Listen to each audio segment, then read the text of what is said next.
I'm wearing your t-shirt. It smells like roses after rain. There was storm, I tried to flirt, but you mess with neurons in my brain. When I see you, it's like being struck by lightning. I'm giddy, I'm nervous, and it's honest.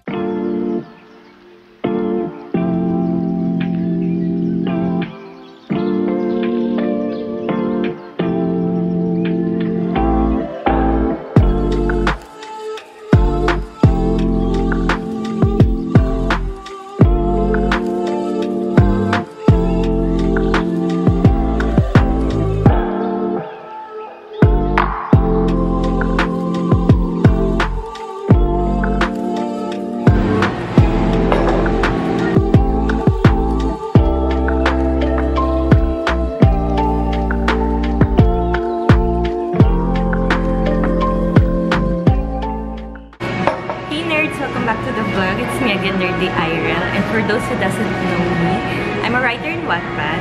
Ngayon na lang ulit ako nakapag-sit down vlog. Dala ko ngayon yung mga regalo niya sa akin na letters nung Manila International Book Fair. From Team Bahay. And babasahin ko siya isa-isa. Ito mag-react. Ang galing! Always in always, Nerdy Lovers, MIBF 2023.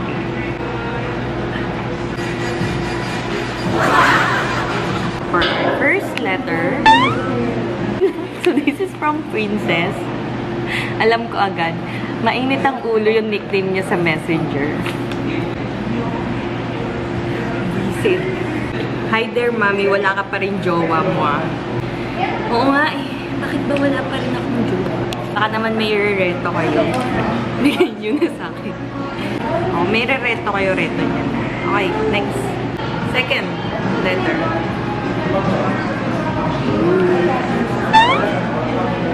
Medyo mahaba siya. Okay, let's read. Mami, ikaw ang bugtong itik.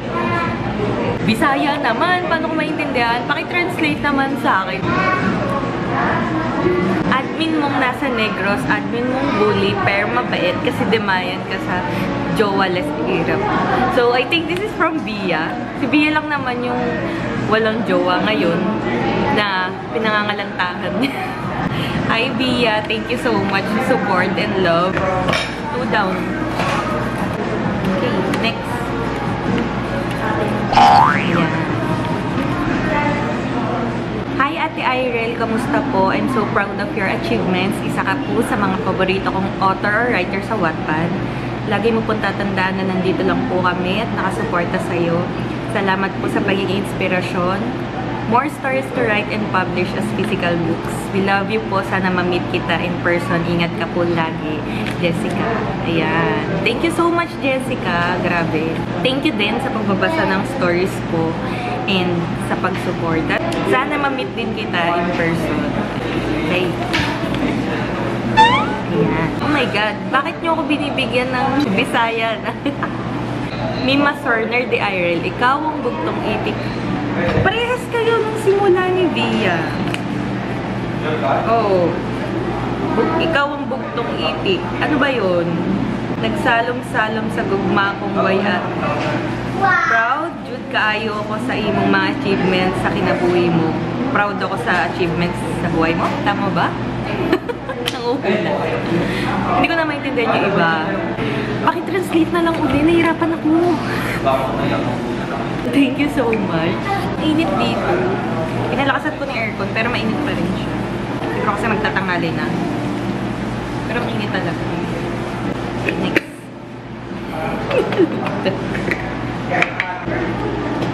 Here. Hi, Ate Irel. Thank you for inspiring us through your stories. Thank you din kasi nakikipagbardugalan ka din sa amin. It means so much hindi lang sa akin, kundi sa amin na sumusuporta sa'yo. Hindi kami nagkamali ng author na sinuportahan. Hoping that one day I'll meet you and I also hope that you shine the brightest. Proud of you always. I love you, Ate Irel. And I hope to meet you too someday. Thank you so much. And happy ako na proud ka dahil ako yung sinuportahan mo. So, thank you. Okay. Hindi ko siya maintindihan. Pa-translate naman, please. Pero same ng start, no? Ikaw ang buntong ibig. So, pangatlo na siya nababasa. Ano ba meaning nun? Ikaw ra ang gisingit. Bakit may singit dyan? Ba't yung pinag-usapan yung singit ko? Age doesn't matter. Yun lang yung naintindihan. Thank you. Translate muna siya. Pero thank you so much sa pagbibigay ng lunch.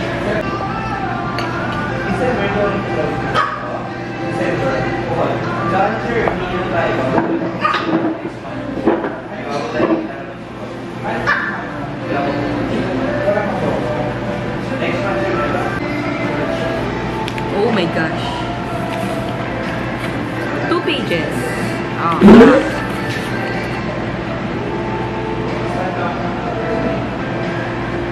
We don't know each other personally, yet your words influence me.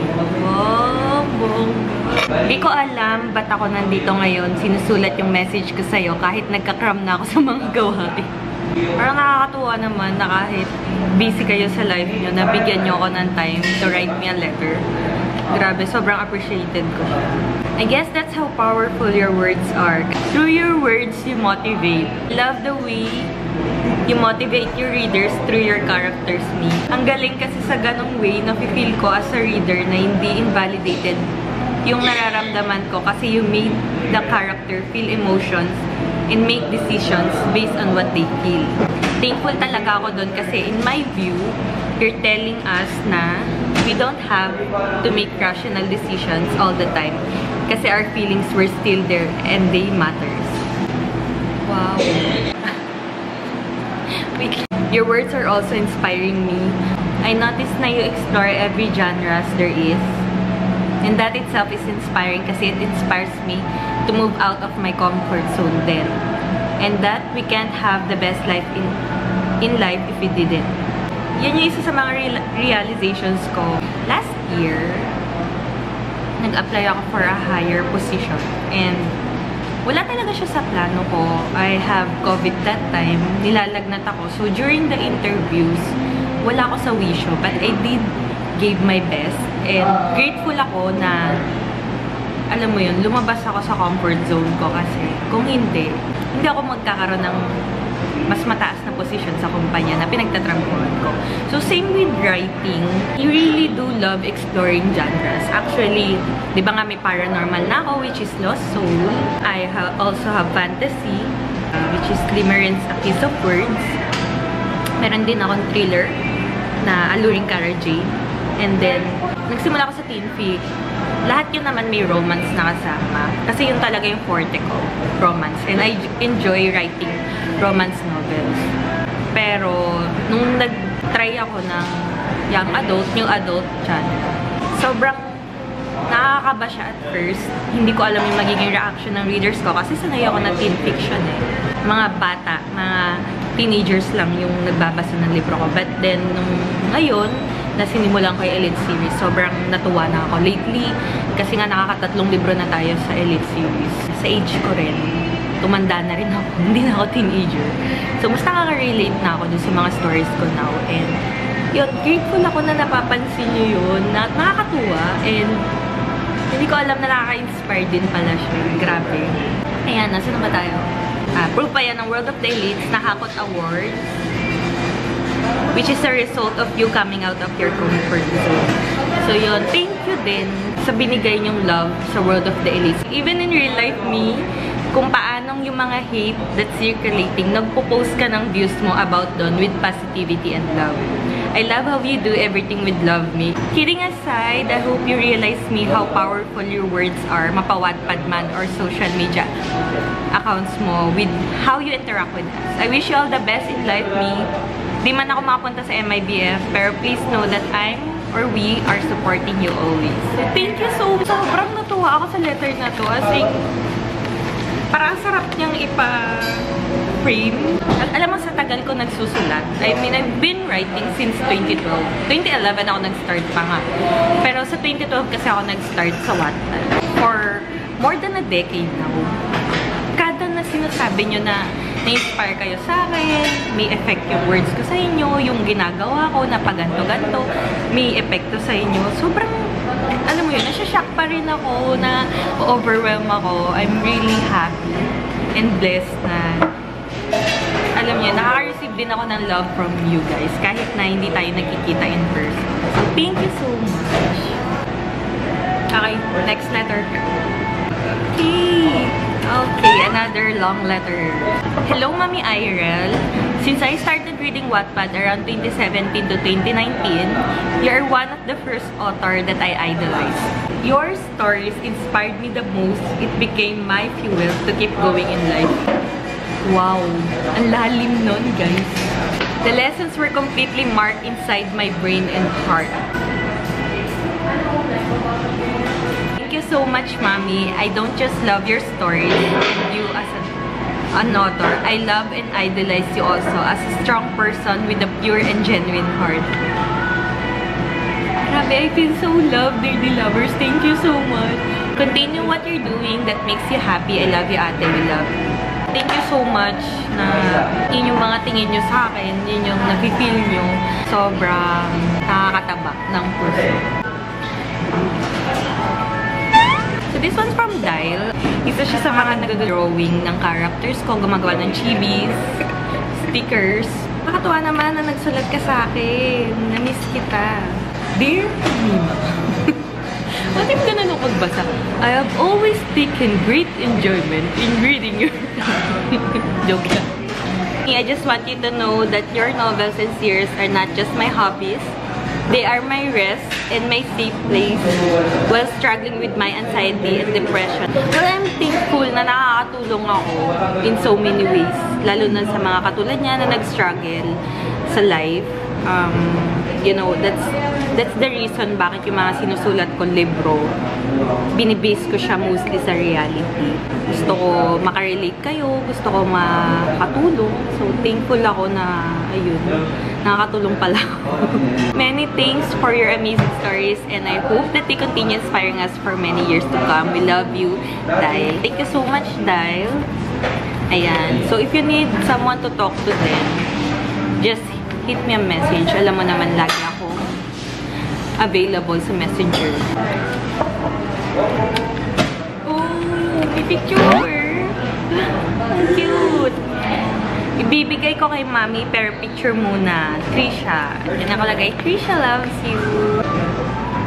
Hey, that's so cute. Sana magkita tayo soon. Hintayin ko to na mabigay mo sa akin, Trisha. Here. Hello, Ate Irel. First of all, I want to greet you. Congratulations! Sa lahat ng success mo as a writer, I will always be here to support you, Ate. Good luck on your future endeavors and may always be the odds be on your favor. I love you po. Thank you so much! Hi, Ate! Para akong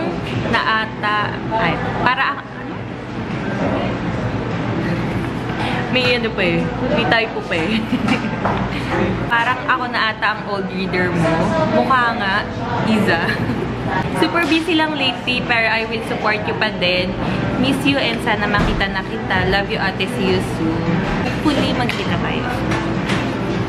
Hi, Mima. It's me again. Si Dial ulit. Nagdalawa siyang letter. I want to thank you for the story that you made me think and for the books that made me smile. There have been books that made me laugh out loud and even more that have made me cry. Yes, mas marami nakakaiyak. Your stories and books have left marks. Thank you for caring about your readers. We appreciate the desire to place us and the passion and love you bring to your work.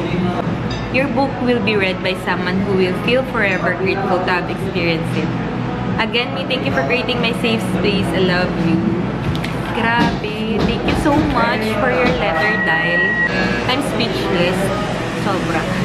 Hindi ko na alam yung i-react ko. Ang ganda-ganda yung mga sulat niyo. Thank you so much. Pinaiyak niya yata. Ayan na, ang natitira.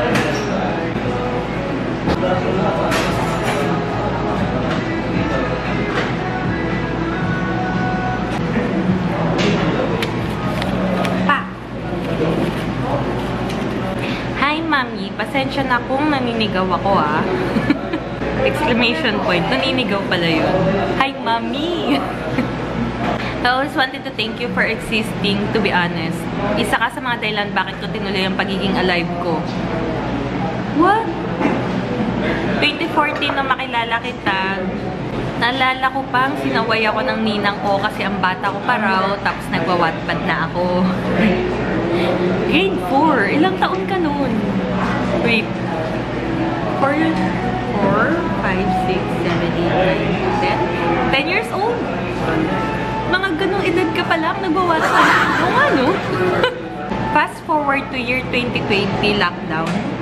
I was depressed and nagkaroon ako ng insomnia. Tuwing madaling araw, iniiwasan ko magkaroon ng mga thoughts na mag-harm sa akin. Rereading your story was one of my way to distract myself from these thoughts. So thank you very much, Mami, for making a wonderful stories that saved me. Well, I'm glad na nakadistract yung stories ko sa mga thoughts na yun. You know, lockdown talaga. Ang daming nagkaroon ng mental health problems. And I'm grateful na nakatulong ako kahit papaano. I hope you're fine now. Pagpasensyahan mo nakakulitan namin kasi wala ka na magagawa dahil kami na to. Oo naman, lahat naman kayo magulo talaga sa GC. And kahit ako, and mas gusto ko yun kesa naman yung napakaseryoso ng buhay natin. Life is too short to be serious all the time. Sa lahat ng story mo, Lakaw talaga pinaka-favorite ko kasi ibang-iba siya sa mga stories mo. Lalo kitang hinangaan kasi you can do different kinds of stories. Hello? Saan ka? Mag-grab ka na lang. Lalo kitang hinangaan kasi you can do different kinds of stories. Alam mo ba, my friends know you na because of me. Kapag kasi nagpaparecommend sila ng story, syempre, story mo i-recommend ko. Your stories are recommendable. Grabe. Thank you so much sa mga nagre-recommend ng stories ko. Sobrang appreciated ko yan. Paiyakin nyo rin sila. Thank you very much talaga, Mami, for being friendly and for making a good stories. Ganito na lamang. Mag-iingat ka lagi and please know that we really love you so much. Sana sipagin ka na mag-update palagi. Masipag naman na ako magsulat ako. Amazing! Pero please rest pa rin hanggat makakaya mo pang mag-rest. Love you, Mommy. Hope to meet you soon. So, thank you. Hope to see you soon din. Nag-go offline writing na ako para naman mabilis na yung update ko.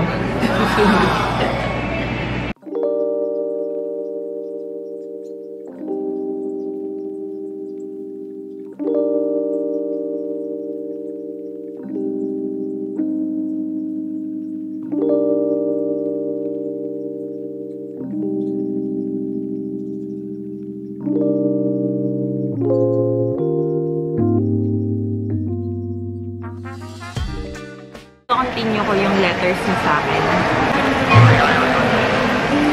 Dami! Grabe! Pahirapan niyo ako magbasa. Charot. An open letter appreciation for the hidden gem in Wattpad.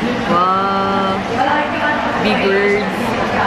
Your stories were very enjoyable to read and I could relate well somehow.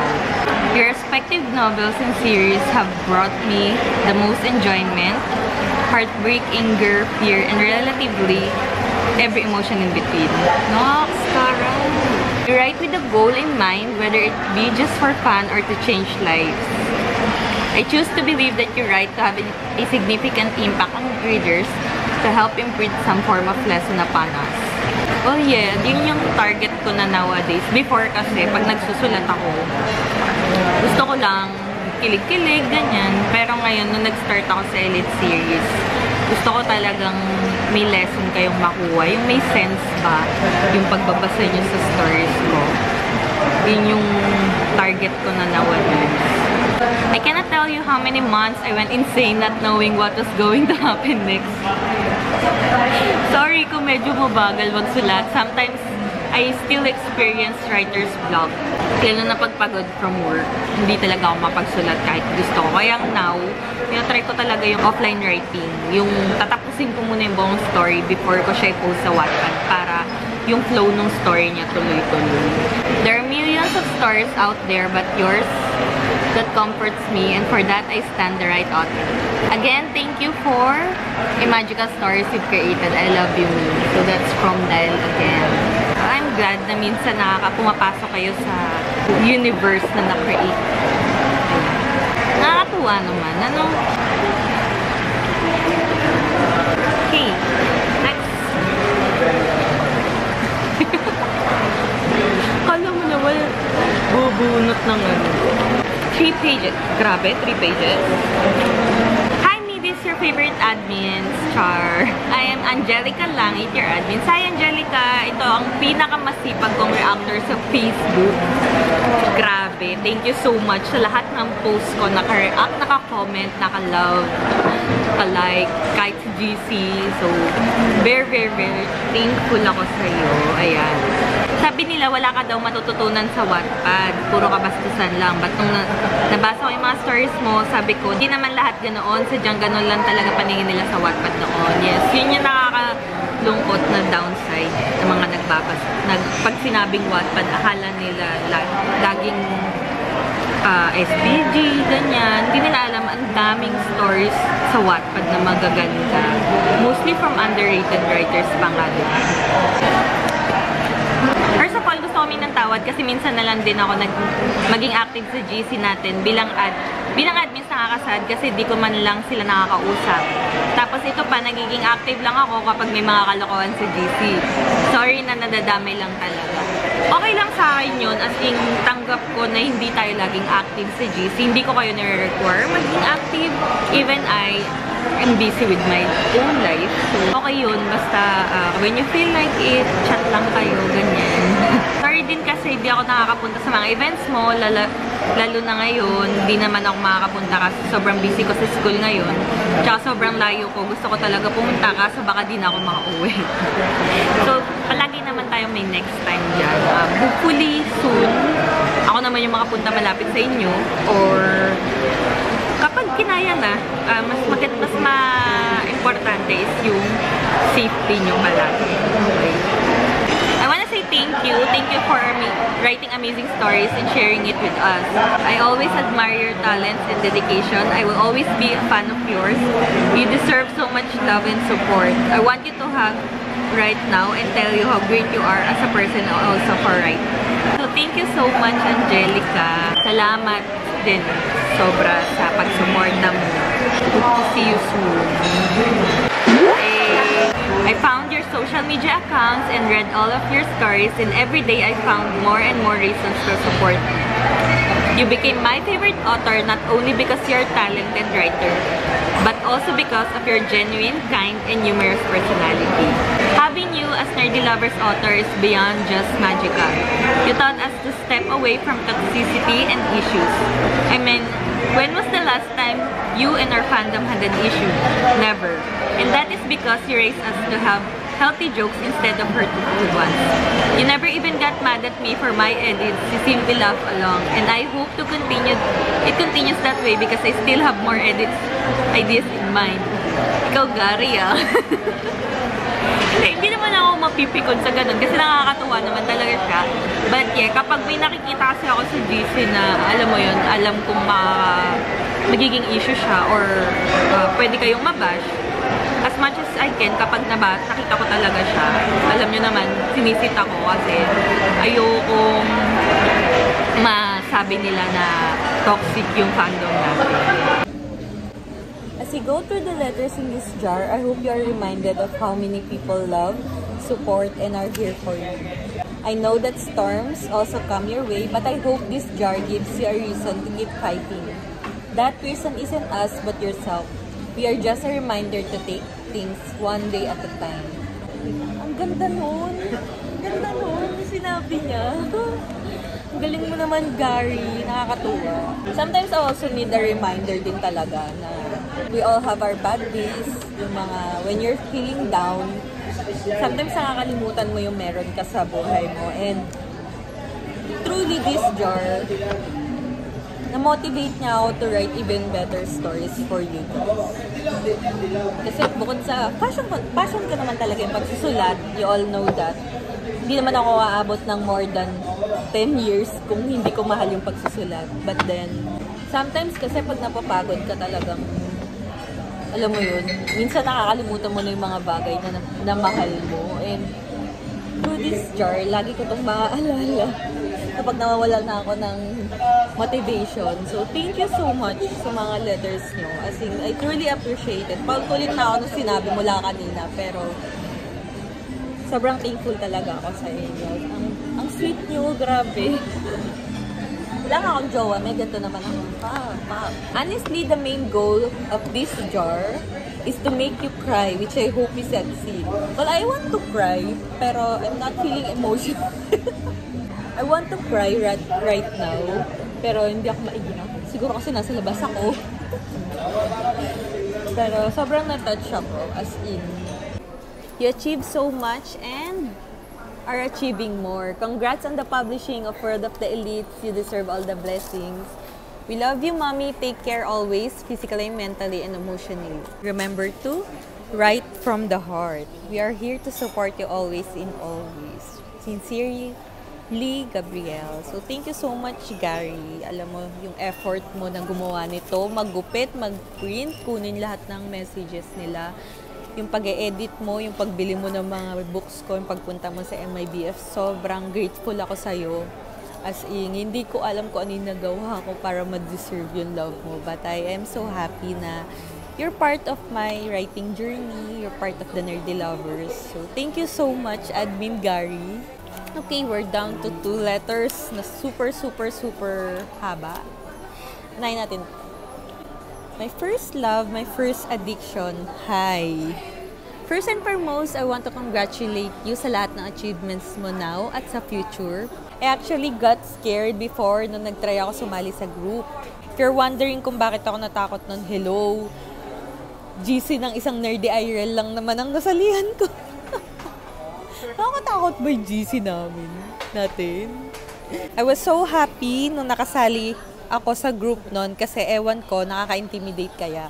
Mahihain ako, tahimik. Di masyado nakikipag-usap pero kasi gusto ko talaga makipag-interact sa'yo. So ayun, kinalimutan ko yung word na hiya. Ayun, naging walang hiya na. I am and will forever be grateful to you.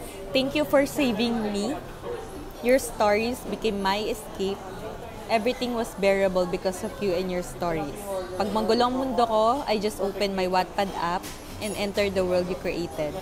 Lagi mong tatandaan, when the world turns its back on you, turn your back on the world kasi nasa likod mo kami.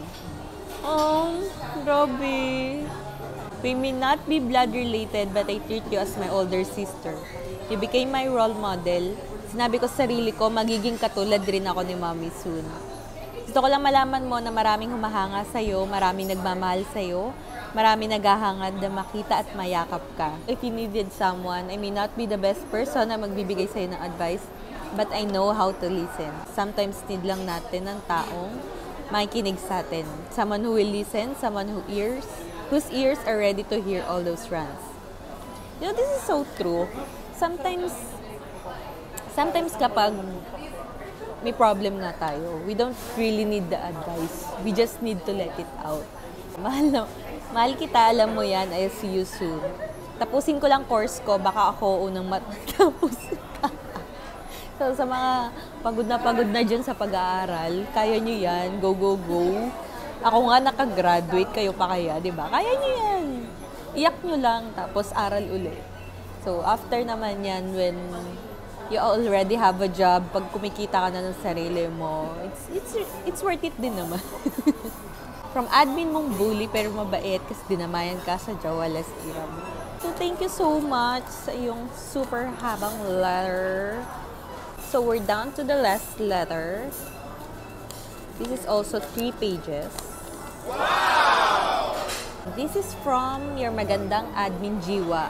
Ah, si Ishi! Oh my God, I haven't heard from you in a long time. Nerdy IRL. So, meron siyang meaning ng Nerdy IRL, each letter. And, navigating through words, crafting tales so divine. E, every chapter is a journey, characters that shine. R. Radiating creativity, weaving dreams so wide. D. Diving deep into stories with passion as my guide. Y. Yearning for perfection in each plot I unfold. I. Immersed in the process, a storyteller, bold and gold. R. Reaching hearts through pages, my words take flight. E. Enchanting readers' minds in a world of Wattpad's light. L. Living as a wordsmith in realms of my own, creating worlds anew where imagination sown. Grabe, wow, that is so beautiful. Ang galing. Wow. Angas. Nilabutan ako dun. Thank you sa pag-iisip ng meaning ng nerdy Irel.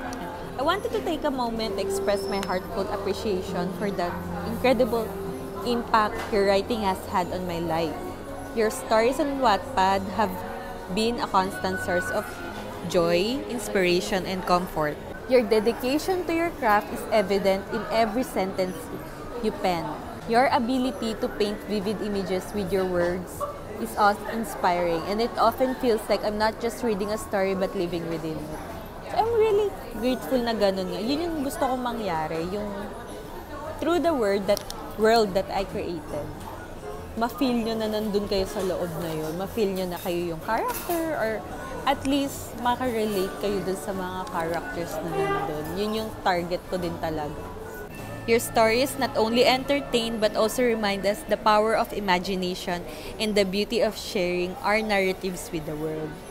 Yung I started writing din talaga because of my imagination. Magaling ako mag-create ng scenarios in my head, and alam mo yun, maybe because I don't have a love life, I don't know. Siguro kasi gusto ko yung mga naiisip ko mangyari sa akin to the point na naisip ko, sa dami ng na-imagine ko, why not put it into words? Why not write it down? Why not create a book?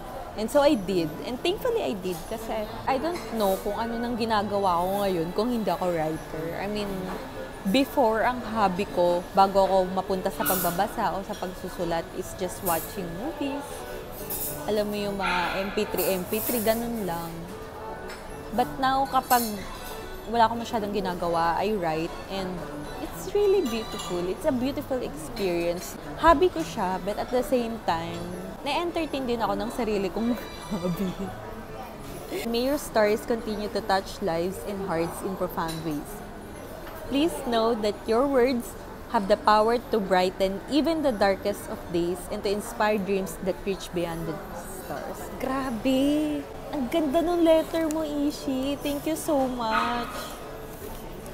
Ang ganda niya. Why don't you write as well? Gawa ka rin ng libro. Ang ganda mo magsulat, as in.